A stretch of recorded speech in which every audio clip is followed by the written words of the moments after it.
आजकल पेरेंट्स अपने बच्चों के रूटीन को लेकर बहुत ज़्यादा परेशान रहते हैं, खासकर जब हमारे बच्चे को ऑटिज़्म डायग्नोस्ड होता है कि घर पर अपने बच्चे के साथ क्या करें, उसे किस तरह की एक्टिविटीज़ में इन्वॉल्व करें। बहुत सारी एक्टिविटीज़ उन्हें ऑनलाइन भी मिल जाती है, इवन हमारे थेरेपिस्ट भी गाइड कर देते हैं, पर फिर भी पेरेंट्स के लिए बहुत कन्फ्यूजिंग होते हैं कि किस तरह से हम अपने रूटीन को बनाएँ या फॉलो करें, किस तरह की एक्टिविटीज़ हम अपने बच्चों को कराएँ ताकि मेरे बच्चे का डेली रूटीन या मेरे बच्चे का प्रोग्रेस अच्छा हो, उसका ज़्यादा से ज़्यादा समय फंक्शनल हो और वो नॉर्मल लाइफ की तरफ इंटीग्रेट हो सके। आज की वीडियो हम इसी के ऊपर बनाएंगे। हेलो डियर पेरेंट्स, मैं हूं Priyanka Gupta, special educator, trainer and centre head of Himansh child development centre. आज की वीडियो में हम बात करेंगे कि अगर आपके बच्चे को ऑटिज्म डायग्नोस्ड होता है तो आप अपने बच्चे के रूटीन को किस तरह से सेट करें कि वो ज़्यादा से ज़्यादा फंक्शनल हो, ज़्यादा से ज़्यादा हमारे बच्चे के लिए हेल्पफुल हो। तो सबसे पहले हम बात करते हैं कि हम अपने रूटीन को 3 पार्ट्स में डिवाइड करते हैं, morning, afternoon and evening. Morning में हम अपने बच्चों को क्या एक्टिविटीज़ करा सकते हैं? सबसे पहले हमारे बच्चों की एडीएल एक्टिविटीज़, एडीएल मतलब एक्टिविटीज़ ऑफ डेली लिविंग। हमारे बच्चों का जो भी काम है, जो भी काम वो खुद से करते हैं, हमें कोशिश करनी है कि वो काम हम अपने बच्चों से ही करवाएँ। अगर हमारा बच्चा वो काम अच्छे से नहीं भी कर पाता, तो भी हमें ट्राई करना है एटलीस्ट वो उसमें थोड़ा बहुत एंगेज हो। 100% ना सही, अगर आपका बच्चा 10% 15% भी इन्वॉल्व हो रहा है स्टार्टिंग में, तो हमें उतना भी स्टार्ट में ट्राई करना है और फिर धीरे धीरे उसे आगे प्रोग्रेस करने का कोशिश करना है, उसे बढ़ाने की कोशिश करनी है।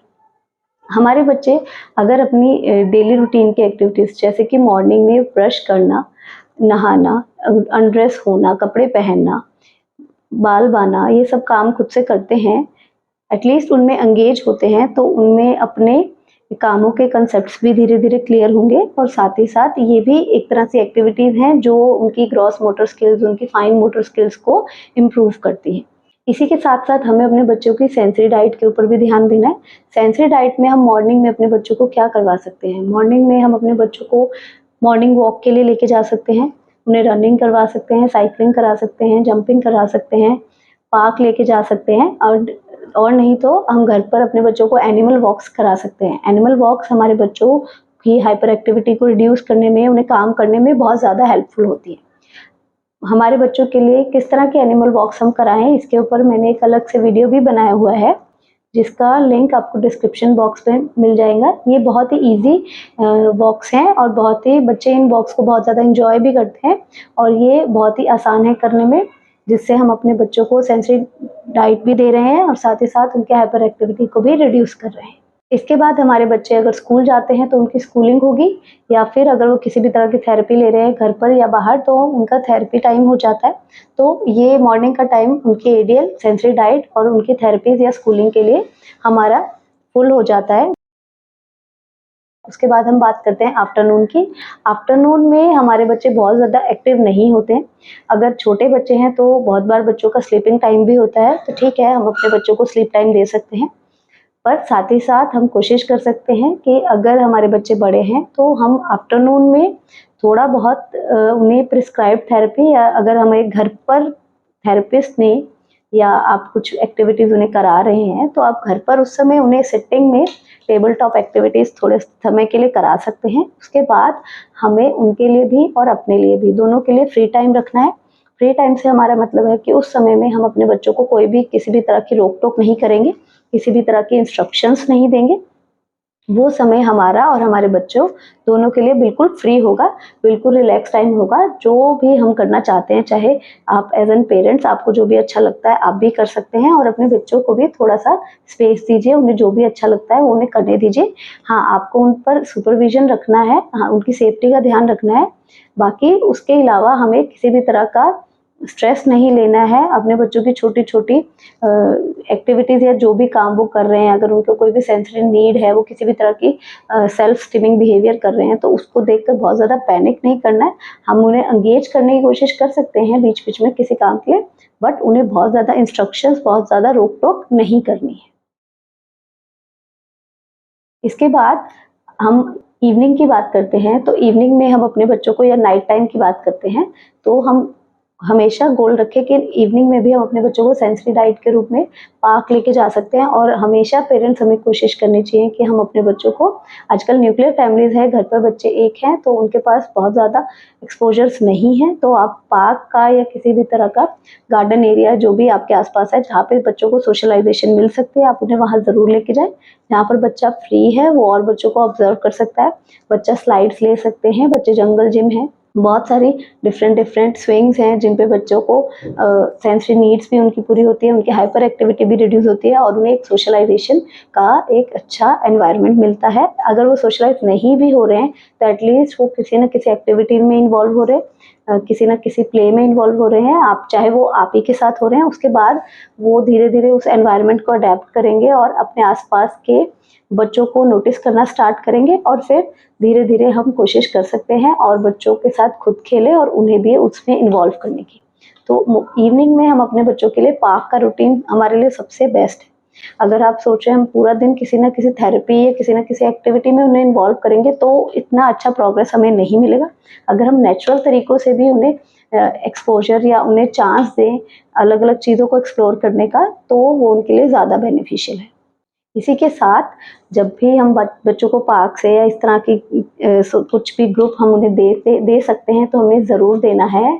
और उसके बाद फिर से थोड़ा सा फ्री टाइम उन्हें ज़रूर दें। फ्री टाइम भी हमारे बच्चों के लिए उतना इम्पॉर्टेंट है जितनी इम्पॉर्टेंट उनके लिए थेरेपी है, क्योंकि हर समय हम अपने बच्चों को बहुत ज़्यादा ब्लॉक नहीं कर सकते हैं। ये उनके लिए भी बहुत ज़्यादा इरिटेटिंग हो जाता है और हमारे लिए भी। इसलिए कोशिश करें बीच बीच में अपने बच्चों को थोड़ा सा फ्री समय ज़रूर दें जिसमें वो जो चाहते हैं वो थोड़ा बहुत कर सकते हैं। अगर हमें लगता है बच्चा बिल्कुल ही लॉस्ट हो रहा है तो डेफिनेटली उसे एंगेज करने की कोशिश करें, बट उन्हें जो चीज़ें अच्छी लगती हैं, उनका जो भी मी टाइम है, हमें कोशिश करनी चाहिए थोड़ा थोड़ा समय बीच बीच में उन्हें देना चाहिए।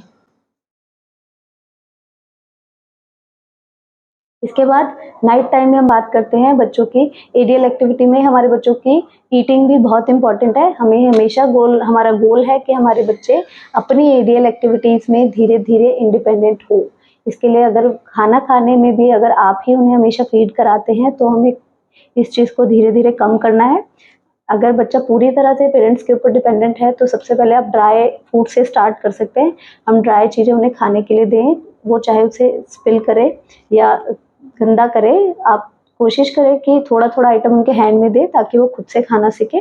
उसके बाद हम स्पून की हेल्प से और फिर धीरे धीरे उन्हें सेल्फ ईटिंग हैबिट्स भी हमने उनके अंदर स्टार्ट करनी है। इसलिए नाइट टाइम में भी और आफ्टरनून हो या मॉर्निंग हो, हमें कोशिश करनी चाहिए कि हमारा बच्चा भी खाते समय खुद से इन्वॉल्व हो और किसी भी तरह का स्क्रीन हमें उन्हें नहीं देना है। नाइट टाइम में हमें 2-3 चीज़ों का खास ध्यान रखना है। हमारे बच्चों का स्लीप रूटीन, उनका डिनर, हमें हमेशा कोशिश करनी चाहिए कि हमारा बच्चा एक सही समय पर सोए। अगर हम चाहते हैं उसका अच्छा प्रोग्रेस हो तो उसे एक अच्छी स्लीप की भी बहुत ज़्यादा ज़रूरत है। तो कोशिश कीजिए अपने बच्चों को आफ्टर 9 o'clock अंटिल 10 o'clock तक उन्हें सुलाने की हमारा गोल हो कि वो 10 बजे तक सो जाए।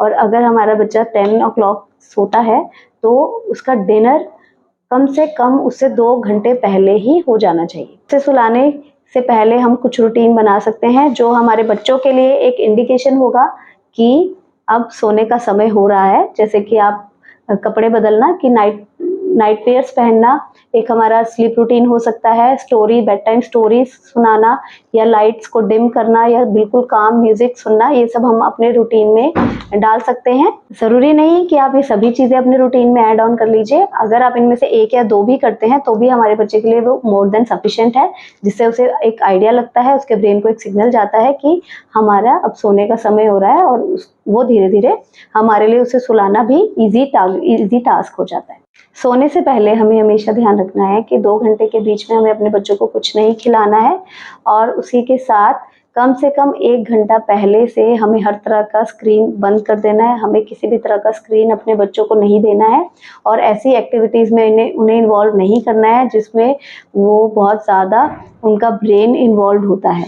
हमें सोने से 2 घंटे के बीच का समय उनके लिए धीरे धीरे रिलैक्सिंग टाइम देना है उन्हें, ताकि उनका ब्रेन आराम कर सके और उनके लिए सोना बहुत मुश्किल टास्क ना रहे, वो आराम से हम उन्हें सुला सकते हैं। बच्चों को बेटर स्लीप कैसे दें, इसके ऊपर भी हमारा एक वीडियो है जिसका लिंक आपको डिस्क्रिप्शन बॉक्स में मिल जाएगा। और साथ ही साथ हमें एक चीज़ और ध्यान रखनी है कि हमारे बच्चों के स्क्रीन टाइम को हमें बहुत कम रखना है। हमें अपने बच्चों को ज़्यादा स्क्रीन टाइम नहीं देना है। अगर छोटे बच्चे हैं तो उन्हें बिल्कुल भी स्क्रीन टाइम नहीं दें, और अगर बच्चे बड़े हैं तो उन्हें आप थोड़ा समय दें, एज एन रिवॉर्ड दें, बट वो भी आपकी पूरी सुपरविजन के अंडर। और अगर हमें इस बात का खास ध्यान रखें कि हम घर पर बच्चों को होम एनवायरनमेंट दें, जो भी एक्टिविटी, जो भी काम कराएं वो नॉर्मल कामों की तरह होना चाहिए। उसकी एडीएल एक्टिविटी बहुत इंपॉर्टेंट रोल प्ले करती है, जिससे हमारे बच्चे इंडिपेंडेंट होते हैं। उनकी सोशलाइजेशन बहुत इंपॉर्टेंट रोल प्ले करती है। उन्हें हम नेचर में लेके जाएं, उन्हें पार्क लेके जाएं, उन्हें और बच्चों और ग्रुप में लेके जाएं, उनकी स्कूलिंग, ये सब कुछ बहुत इंपॉर्टेंट रोल प्ले करती है। अगर हम सिर्फ थेरेपीज ही प्रोवाइड करते रहेंगे, हमारे बच्चों की स्कूलिंग भी हमारे लिए एक इम्पॉर्टेंट गोल है, जिसको हम थेरेपी सेंटर की हेल्प से अचीव कर सकते हैं। तो अगर आपका बच्चा भी ऑटिज्म डायग्नोस्ड है तो इन सब बातों का खास ध्यान रखें। अगर हम इस तरीके से अपने बच्चे का रूटीन बनाते हैं तो ये हमारे लिए भी बहुत ज़्यादा मुश्किल नहीं है फॉलो करना, और हमारे बच्चे भी इससे जल्दी से जल्दी अडेप्ट करते हैं। और ये समय से अगर ये सब चीज़ें हम ध्यान दे रहे हैं, early intervention, early therapies, plus घर पर भी हम अपने बच्चे को इंडिपेंडेंट बनाने की कोशिश कर रहे हैं, तो हमारे बच्चे के लिए ऑटिज्म कोई बहुत बड़ी चैलेंज नहीं रहता है। अगर आपका कोई भी क्वेश्चन है अपने बच्चे के रिगार्डिंग या ऑटिज्म के रिगार्डिंग, तो आप हमें डीएम कर सकते हैं। डिस्क्रिप्शन बॉक्स में आपको हमारी पूरी डिटेल्स मिल जाएगी। अगर आपको मेरा ये वीडियो अच्छा लगे तो please hit the like button, share my videos to other parents also. Thank you for watching.